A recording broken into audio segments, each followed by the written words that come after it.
So today I'll be doing a video discussing how strong is Ban. Now, when it comes to Seven Deadly Sins, we know that Ban recently has had one of the biggest power-ups in the whole series after going to Purgatory. So we definitely have to see how strong this guy is, because after his little time skip, he definitely has become one of the strongest characters in the whole series. But we seen early on that with his first fight with the Red Demon back when he was a bandit, he was showing skills because he was able to take out a demon of that caliber back when he was pretty young. He was a pretty fodder band, let's not forget that. So the fact that he was able to take out a Red Demon back then, we see what the Red Demons are still giving some of the Holy Knights trouble now, goes to show you what type of level Ban was on. But we even seen after he got freed from prison, his first battle with Jericho, he pretty much treated her like she was a baby. Like, he literally used her as a barbershop. He was like, yo, edge me up right quick,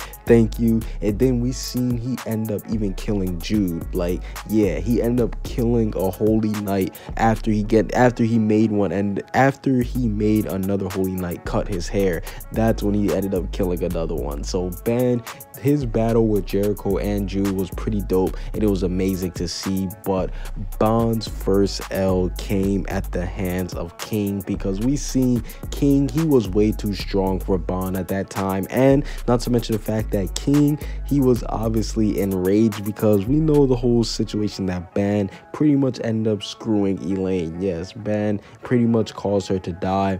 Even though Elaine's fine with it, we know that King obviously wants to protect his sister. So at that moment, he ended up defeating Ban, and pretty much it was easy work for King. So that was pretty much the first time we see Ban get demolished like that. So the biggest L that King faced, or the biggest L that Ban had faced, was given to him by King. But we seen that Bond, he had another hot L coming up for him, because that's when he fought Meliodas in the tournament. But I'm not gonna lie with you guys, this was probably one of the greatest fights in the series. Yes, this was one of the greatest fights in the series, just because the action, the anime, you know how it was animated, and it was just straight those two throwing hands. It wasn't any type of powers, no nothing. It was just them throwing hands for the first time in a long time, them going all out. So I definitely did enjoy that battle a lot. But we definitely did see Ban get a slight power up, because at one point he was able to take on 2 of the 10 commandments, yes, between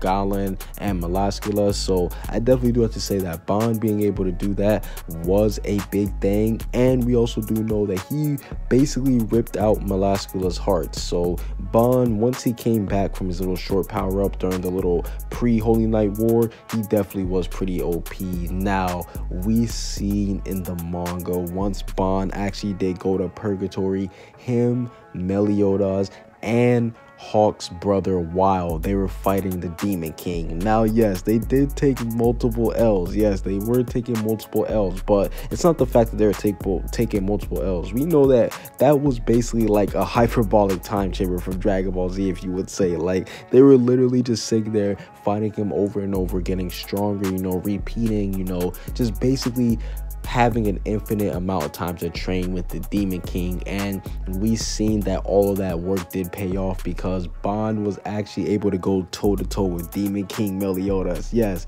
he's actually able to fight on par with Demon King Meliodas, and Bond isn't even immortal anymore. So that just goes to show you that Bond, he definitely is becoming super strong. And the fact that even Meliodas, he's obviously about to get his body back, but Bond was still able to just fight him off, and he pretty much made him bleed, and he was able to hold his own against him. So Bond versus Demon King Meliodas was definitely a good way to gauge at his strength from the beginning. But overall, I definitely do have to say that Bond, after he did leave from Purgatory, I do believe that he is as strong as the Sinner. Yes, I do believe that he is as strong as the original One Demon. Now, we saw how strong the One Demon was. He was able to basically body Escanor and do all that other shit. So we basically seen that the One Demon at full power, because mind you, he was doing all that while he wasn't even at full power. I believe that Bond, he is at the One Demon, the Sinner's full power level, because he was able to fight on par with Demon King Meliodas. And we know that the Sinner, he was basically a huge piece of the Demon King's energy. So I do think that Bond, he is looking like he's at that level with him right now. But that's basically it for this little video discussing how strong is Bond. Comment what you guys think down below. Subscribe if you haven't. Peace out.